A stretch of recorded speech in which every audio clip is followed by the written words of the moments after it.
organisations ou les associations internationales qu'il a présidées, continue de présider, on est assez émerveillé parce que ça révèle le souci absolu de comparer les systèmes, de les connaître, de voir les différentes cultures politiques et juridiques et d'en tirer des enseignements pour son pays. Alors, on sait qu'il a été vice-président du comité de l'UNESCO, président de la conférence internationale de l'éducation, président de plusieurs unions interparlementaires, et naturellement, j'arrive, last but not least, excusez-moi cette expression anglaise, tout de même, président de l'IDEF. Alors, je ne vais pas redire ce qui a été dit ici sur son bilan, c'est-à-dire un grand nombre, 8 conférences, dont 4 en Égypte. Le travail qui a été fait sur le site internet avec l'aide du professeur Barthélémy, le travail qui a été fait pour le code annoté IDEF OADA, je n'ai pas besoin de revenir là-dessus, c'est dire que véritablement la contribution qu'a apportée M.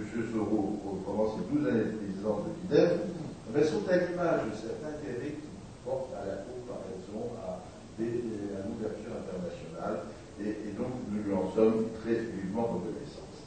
C'est dire d'ailleurs que la barre est placée assez haut pour son successeur, mais je constate que finalement le successeur que vous allez tout à l'heure probablement élire a des éléments d'itinéraire assez proches du sien. Il a été, comme vous, M. Soro, magistrat, il est même maintenant un peu plus haut, si on peut dire magistrat, en tout cas président de la Cour constitutionnelle française que le Conseil constitutionnel, à un moment d'ailleurs où la Cour constitutionnelle va prendre de nouvelles compétences juridictionnelles. Il a été président de l'Assemblée nationale, comme vous. Il a été ministre, mais pas ministre de l'Éducation, mais ministre de l'Intérieur. Et j'ai compris tout à l'heure que vous aviez refusé, pour des raisons personnelles, d'être ministre de l'Intérieur. Mais en tout cas, voilà, il a été ministre comme vous, président de l'Assemblée comme vous, et magistrat et juriste comme vous. C'est dire que ça augure bien de l'avenir, mais la barre a été passée haut, et nous faisons très confiance ensuite pour Jean-Louis Debré pour relever le défi. Alors, il reste à dire que maintenant, au moment où s'achèvent vos fonctions, nous sommes un peu nostalgiques et nous sommes un peu tristes, mais que nous voulons tout de même vous marquer notre reconnaissance. Et c'est la raison pour laquelle nous allons tout à l'heure proposer à notre Assemblée qu'elle adopte la décision de vous nommer président d'honneur de l'IDEF. Je crois que ce sera une discussion parfaitement méritée. Et puis, par ailleurs,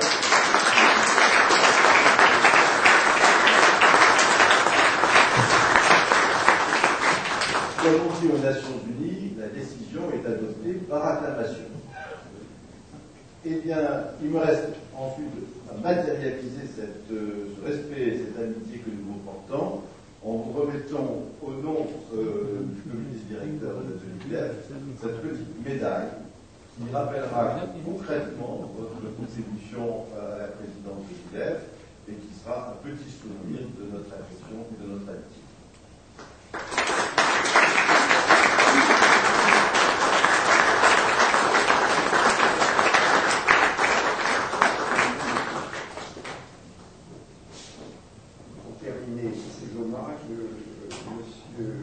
Monsieur le docteur Taïm Moustapha Kamel a demandé à intervenir à cet instant pour montrer son avis.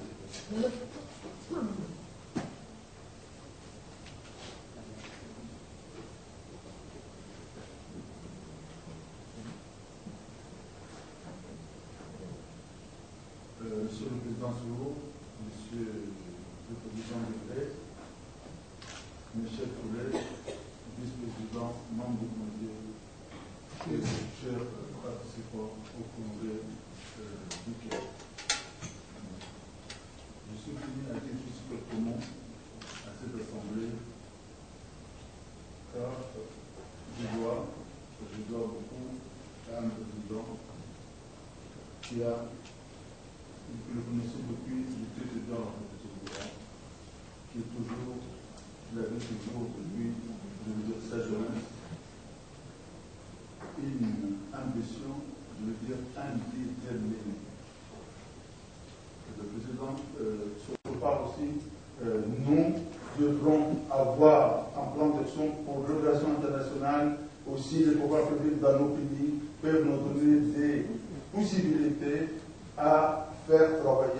je pense que ça devient de l'international vers le national.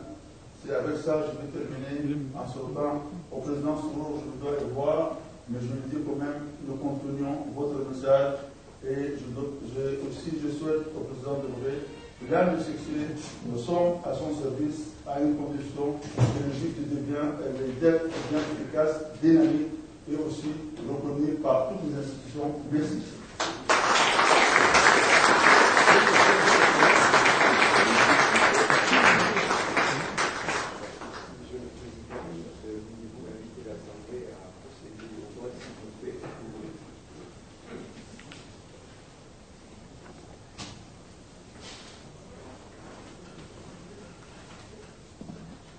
Maintenant, mes chers collègues, je vous invite de voter pour la nomination de M.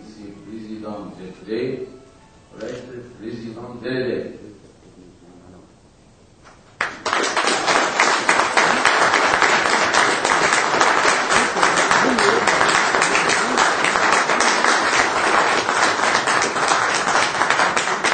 Au nom de l'Assemblée générale de l'EDEF, je déclare que M.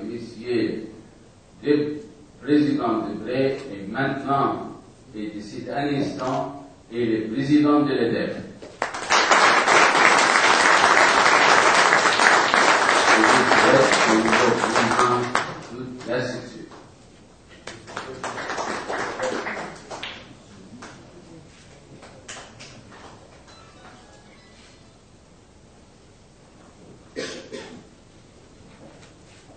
D'abord, je voudrais vous remercier de votre confiance.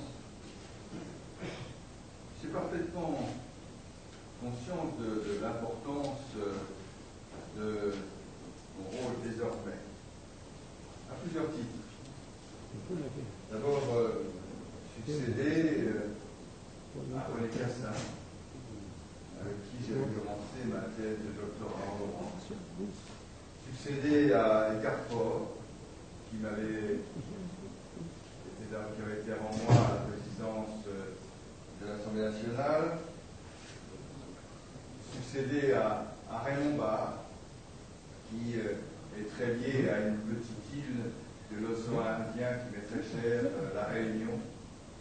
C'est important pour moi. Mais vous succéder, Monsieur le Président Soro, est quelque chose de très important pour moi. Nous avons depuis plusieurs années eu des relations. Et Raphaël Adams-Lebel a rappelé votre itinéraire. Je dirais simplement que pour beaucoup de juristes, beaucoup d'observateurs, vous êtes une petite lumière qui s'allume non seulement en Égypte, non seulement en Europe, non seulement dans le monde, mais une petite lumière qui s'allume pour tous ceux qui ont au plus profond d'eux-mêmes, qui ont mis au plus profond d'eux-mêmes comme cause principale la défense de l'homme et qui essayent dans ce monde difficile de lancer des messages humanistes. Alors, oui, je vais essayer de suivre vos traces, Monsieur le Président. Je ne peux pas ne pas évoquer aussi la place éminente d'un ami très cher, d'un ami de ma famille, d'un vrai gaulliste, Alain Plantet, qui avait eu